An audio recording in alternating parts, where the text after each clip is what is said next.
చాలా సింపుల్గా టేస్ట్ అదిరిపోయేలాగా పచ్చిపులుసుని ఎలా ప్రిపేర్ చేయాలో చూద్దామా. ఫస్ట్ ఒక బౌల్లో చింతపండుని తీసుకుని కొద్దిగా వాటర్ యాడ్ చేసి కడిగేసుకొని మళ్ళీ అందులోకి ఫ్రెష్గా వాటర్ని వేసుకొని ఒక 15 నిమిషాల వరకు నానబెట్టుకోవాలి.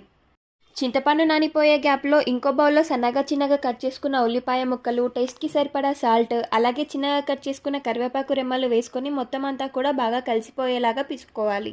అలాగే ఇందులోకి కొద్దిగా అల్లంని కూడా వేసుకుని నెక్స్ట్ ఇక ఇందులోకి మనం నానబెట్టుకున్న చింతపండుని చక్కగా పిసుక్కుని ఈ చింతపండు రసాన్ని వేసుకోవాలి. అలాగే ఇంకా ఇందులోకి పులుపుకి తగినట్టుగా వాటర్ని కూడా యాడ్ చేసుకోవాలి.